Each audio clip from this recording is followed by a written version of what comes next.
gawin mo ang ganitong trato at tatagal ang relationship ninyo. Yes. Ito mga utol, magagarantiya ko talaga sa inyo na mas lalo pang tatagal or maglalast yung relationship ninyo once na ginawa mo yung tamang pagtrato sa partner mo.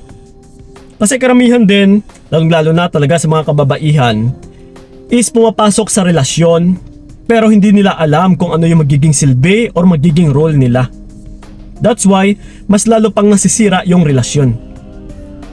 Simple as, kailangan mo lang alamin kung ano yung magiging role mo.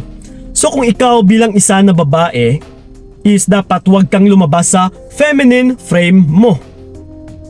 Same thing as kagaya na rin sa mga kalalakihan, ay dapat huwag din silang lumabas sa masculine frame nila. Kasi halimbawa na lang kapag inagaw mo ito, na pinasok mo yung masculine frame ng isang lalaki, na which is gawain ng isang lalaki or rule ng isang lalaki, ay talagang sisemplang yung relasyon ninyo dahil hindi po ito normal, dahil hindi din ito natural. Yes, kasi kagaya nga nito, pagdating sa aming mga kalalakihan, pinanganak kami or di kaya isang sadya na ganito yung mga gagawin namin, na kami yung magiging provider. That's why malalakas yung mga lalaki, makikisig, malalaki yung katawan, dahil yung nature or rule namin, once na pumasok sa relasyon or sa magiging magkaroon ng pamilya, is kami yung magpo-provide ng pangangailangan ng magiging pamilya. Kami yung kakayod. Kami yung mag-invest, kami yung mag-effort para maitaguyod yung isang pamilya. That's why natatawag nating haligi ng tahanan. Kumbaga sandalan natin. Dahil once na magiba yung haligi na ito, talagang masisira din yung tahanan, which is masisira yung pamilya ninyo. So hindi naman pwede ikaw na babae is magiging haligi ng tahanan. Diba? Baliktad. And then yung lalaki naman is magiging ilaw ng tahanan. No, which is baliktad talaga utol na hindi rin talaga pwede. So ngayon, kung hindi ninyo alam yung magiging rule ninyo or yung limitations ninyo na hanggang dyan lang kayo, at talagang sisemplang at saka sisemplang yung relationship ninyo. So kagaya nga neto, napapansin ko din sa mga kababaihan. Yes, may mga kababaihan talaga na sila pa itong nagsusuporta sa lalaki, nagbibigay ng alawan sa lalaki. Yes, bumubuhay sa lalaki. My God. So dyan palang utol is maling-mali na magagarantiya ko sa inyo na yung ganitong relasyon is hindi talaga tatagal.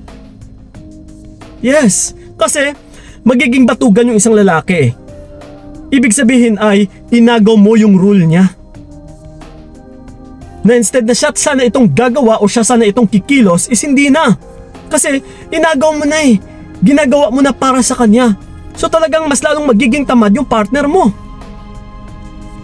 So pareho lang din ito sa lalaki, na kung yung lalaki is may iwan sa bahay, siya itong tagahugas ng plato, siya itong tagapaglabas, tagapagluto, tagapag-alaga ng mga anak ninyo.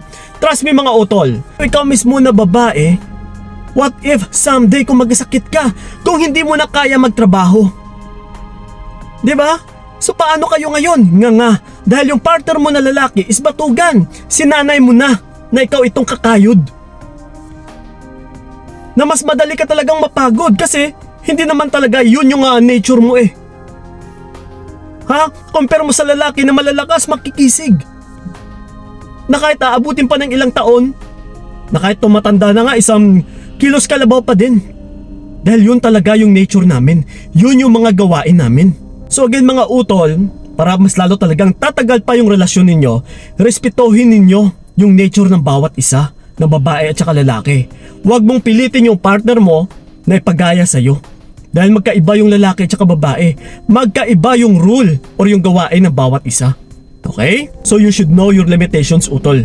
Huwag mo nang agawin, huwag mo nang pilitin, at saka huwag mo talagang gagawin yung gawain ng isang lalaki.